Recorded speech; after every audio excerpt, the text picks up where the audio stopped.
Hello friends, welcome to the Raj academy. Friends, NTA के द्वारा conduct कराए हुए एग्ज़ाम यूजीसी नेट 2022 जो एग्ज़ाम 14 अक्टूबर सेकेंड शिफ्ट में हुआ था, उसके कुछ क्वेश्चंस हम पहले 2 क्लास में देख चुके हैं फ्रेंड्स। और ये हमारी उन PYQs की तीसरी क्लास होगी। ठीक है, ये तीसरी क्लास में हम मोस्टली कवर कर लेंगे, क्योंकि फ्रेंड्स क्या है कि हम डिटेल में देख रहे हैं क्वेश्चंस को। ठीक है, तो डिटेल में देखेंगे तो थोड़ा टाइम लगेगा, लेकिन हमारे ऑप्शंस भी साथ के साथ क्लियर होते चल रहे हैं। क्लियर, जिसमें हमारा पहला क्वेश्चन क्या है? हमारा पहला क्वेश्चन है, निम्नलिखित में से कौन शिक्षक केंद्रित विधि के अंतर्गत नहीं आता? क्या पूछा है फ्रेंड्स? शिक्षक केंद्रित विधि के अंतर्गत नहीं आता। निदर्शन आता है, टीम शिक्षण आता है, जांच उपागम, और नेक्स्ट क्या है? व्याख्यान विधि। तो व्याख्यान विधि भी शिक्षक केंद्रित होता है फ्रेंड्स। हमारा राइट आंसर इसमें क्या होगा? जांच उपागम। जांच उपागम में क्या होता है? जांच उपागम शिक्षक केंद्रित विधि नहीं है, इसमें बच्चों की रुचि के अनुसार ही उन्हें शिक्षा दी जाती है, और वैज्ञानिक तरीके से शब्दों को प्रस्तुत करने से पहले बच्चों को चर्चा के लिए पूरा टाइम दिया जाता है, और उनकी बच्चों की अवधारणाएं, उनकी थिंकिंग और उनके प्रिंसिपल्स, ठीक है, इनके अनुप्रयोग के लिए उन बच्चों को बराबर टाइम दिया जाता है। किसमें? जांच उपागम में। क्लियर? तो हमारा राइट आंसर क्या होगा? राइट आंसर होगा जांच उपागम।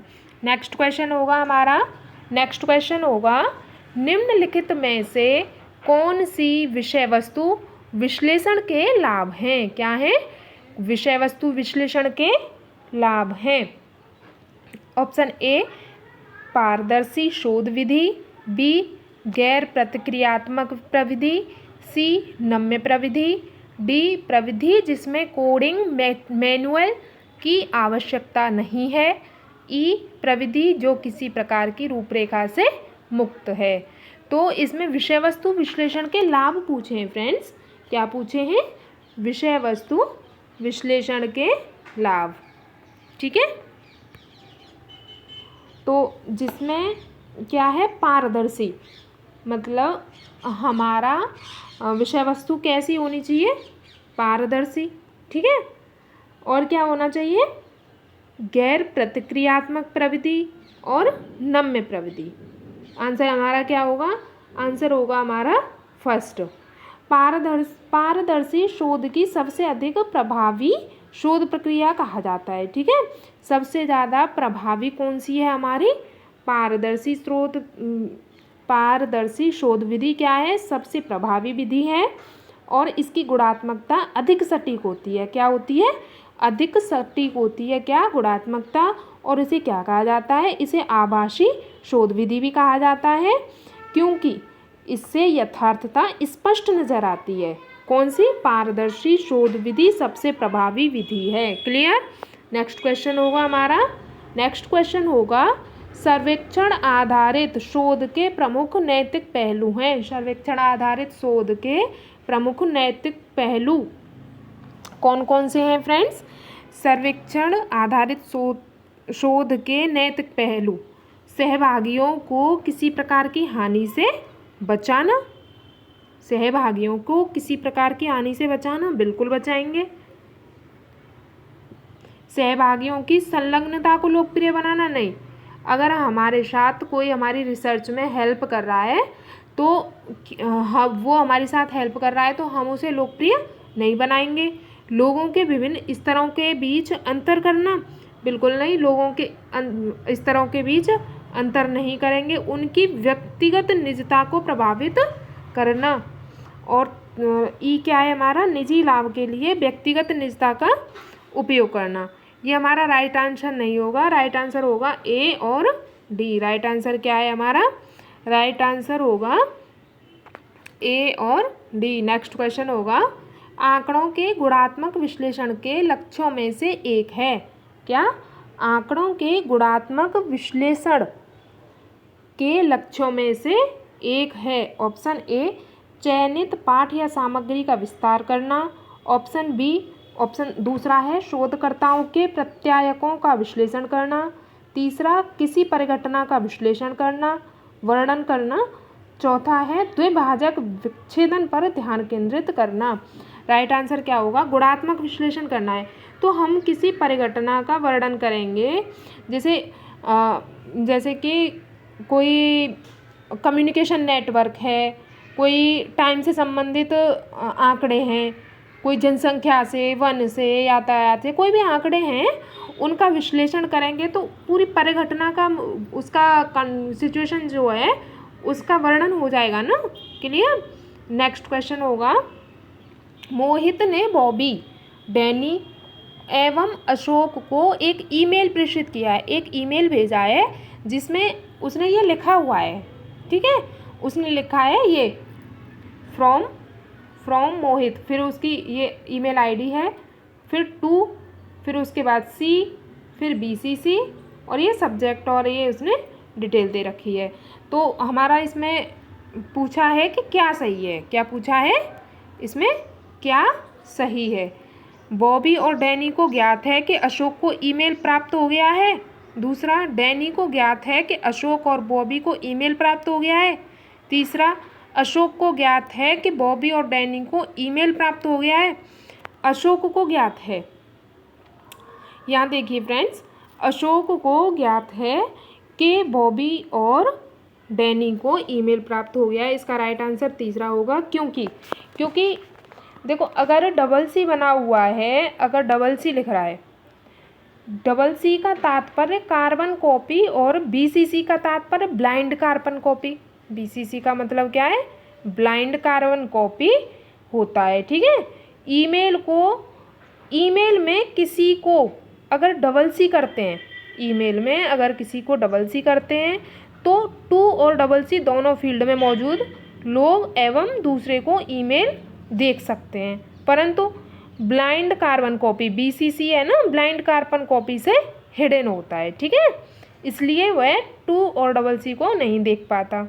क्लियर? यहाँ आंसर हमारा क्लियर है। क्या आंसर? डबल सी का मतलब होता है कि कार्बन कॉपी और BCC का तात्पर्य होता है ब्लाइंड कार्बन कॉपी, ठीक है। डबल सी कार्बन कॉपी और BCC ब्लाइंड कार्बन कॉपी। अगर ईमेल में किसी को डबल सी करते हैं तो टू और डबल सी दोनों फील्ड में क्या होते हैं? मौजूद लोग और दूसरे को ईमेल देख सकते हैं, परंतु BCC ब्लाइंड कार्बन कॉपी से क्या होता है? हिडन होता है, इसीलिए वह टू और डबल सी को क्या नहीं देख पाता, ठीक है। तो हमारा राइट आंसर होगा 3। और नेक्स्ट क्वेश्चन होगा हमारा, नेक्स्ट क्वेश्चन होगा, नीचे दो कथन दिए गए हैं। कथन पहला है, जलवायु परिवर्तन की समस्या के समाधान हेतु विश्व के लिए यह आवश्यक है कि वर्ष 2050 निवल शून्य कार्बन उत्सर्जन के लक्ष्य को अर्जित कर सके। मतलब कि 2050 तक कार्बन उत्सर्जन क्या करना है? बिल्कुल शून्य करना है। कथन दूसरा क्या है? शून्य कार्बन उत्सर्जन ग्रे हाइड्रोजन के उत्पादन के साथ संबंध है? बिल्कुल नहीं। यहाँ ये क्लियर कर लीजिए। वैसे राइट आंसर हमारा इसमें तीसरा होगा, क्योंकि पहला हमारा सही है, 2050 तक शून्य करना है कार्बन उत्सर्जन, और दूसरा हमारा गलत है। राइट आंसर हमारा तीसरा होगा। लेकिन हम यहाँ क्लियर करते हैं कि पूरे वर्ल्ड के लिए ये कार्बन उत्सर्जन, जलवायु परिवर्तन की समस्या है ना, इसके समाधान के लिए पूरे वर्ल्ड के लिए ये आवश्यक हो गया है कि 2050 तक निवल शून्य उत्सर्जन, कार्बन उत्सर्जन बिल्कुल शून्य कर देने के लिए 2050 तक लक्ष्य रखा गया है। ये सुझाव किसने दिए हैं? ये सुझाव दिए हैं किसने? IPCC की। किसने सुझाव दिए हैं? IPCC की वर्ष 2018 की एक रिपोर्ट के अनुसार वर्ल्ड को 2050 तक शून्य कार्बन उत्सर्जक बनाना चाहिए, ठीक है। भारत ने भी COP26 में ग्लासगो सम्मेलन में 2070 तक, कब तक? ग्लासगो सम्मेलन में 2070 तक कार्बन उत्सर्जन को शुद्ध शून्य करने का लक्ष्य निर्धारित किया है। कब किया है? COP26 में। भारत ने कब किया है? COP26 में 2070 तक कार्बन उत्सर्जन को क्या करना है? शून्य करना है। क्लियर? नेक्स्ट क्वेश्चन होगा हमारा, नेक्स्ट क्वेश्चन होगा, आज विद्यालय के प्राचार्य द्वारा दिए गए भाषण पर विचार करते हुए मैं यह निष्कर्ष निकालूंगा कि वह उत्तम लोकवक्ता नहीं है। उपर्युक्त युक्ति में अंतर्विष्ट अनाकारिक तर्क दोष की पहचान कीजिए। Option A slippery slope, option second ad hominem, third बलाग्रह, और लास्ट हमारा त्वरित सामान्यीकरण। हमारा राइट आंसर क्या होगा इसमें? राइट आंसर होगा त्वरित सामान्यीकरण, क्योंकि त्वरित सामान्यीकरण युक्ति अंतर्विष्ट अनाकारिक तर्क दोष को पहचान करता है और उसके अंतर्गत जो वक्ता मतलब बोलने वाला स्पीकर होता है ना, स्पीकर की अपनी बातों को और उसकी जो सूचनाएं हैं उसके मैसेज को तेज गति से एक्सप्रेस करता है। ठीक है, एक कुशल वक्ता किसी भी तथ्यात्मक विषय पर अपनी बात स्पष्ट रूप से रखता है ताकि लोगों तक उसकी कही हुई बातें और सूचनाएं आसानी से पहुंचाई जा सकें। इसे अंतर्विष्ट अनाकारिक तर्क कहा जाता है। क्लियर? अंतर्विष्ट अनाकारिक तर्क किसे कहा जाता है? जिसे एक कुशल वक्ता मतलब अच्छा बोलने वाला अपनी बात को तथ्यात्मक विषय पर अपनी बात को स्पष्ट करता है और कही हुई बातों और अपनी जो इन्फॉर्मेशन वो बातें दे रहा है उन्हें लोगों तक आसानी से पहुंचा दे।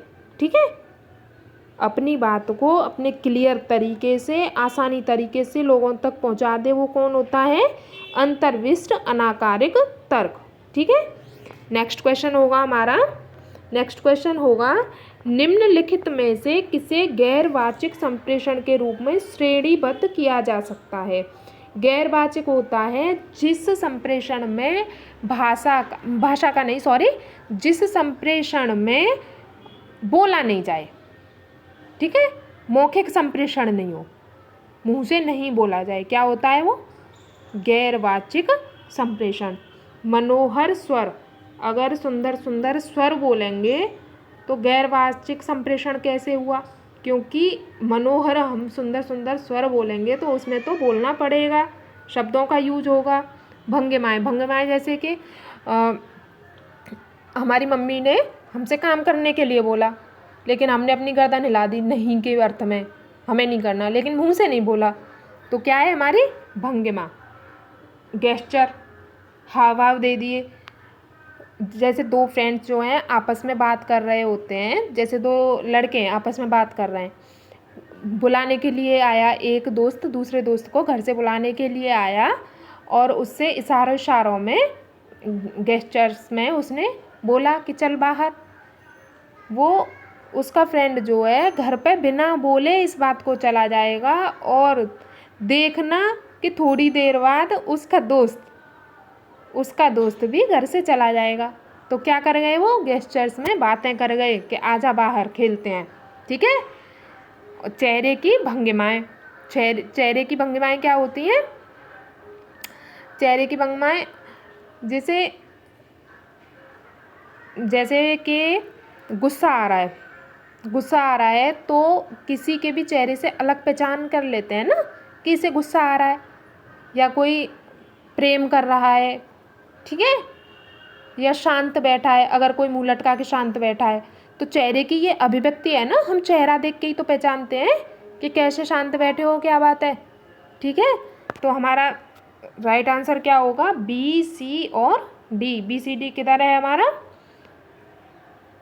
फोर्थ में, बी सी डी।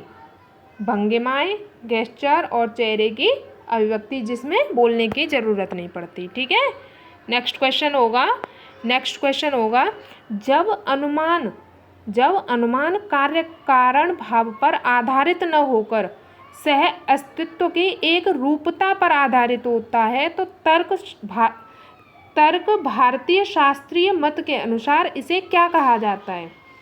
इसे क्या कहा जाता है?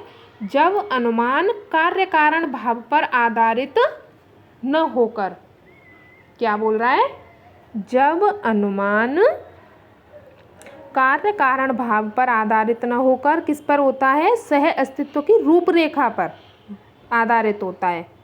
तो तर्क भारतीय शास्त्रीय मत के अनुसार इसे क्या कहते हैं, इसे कहते हैं सामान्यतो दृष्ट।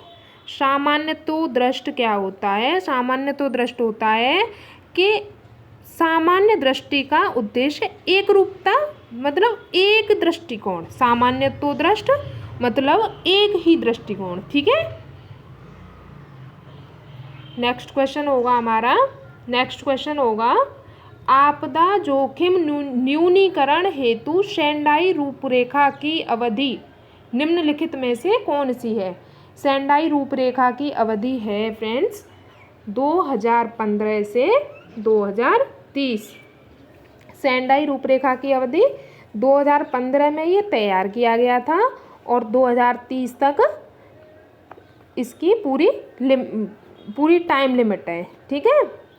और ये इसका नाम सेंडाई कैसे रखा गया, सेंडाई इसलिए रखा गया कि यूएनओ है ना, यूएनओ यूनाइटेड नेशंस ऑर्गेनाइजेशन, इसके मेंबरों के द्वारा सेंडाई यानी कि जापान में तैयार किया गया था ये फ्रेमवर्क, सेंडाई ये रूपरेखा।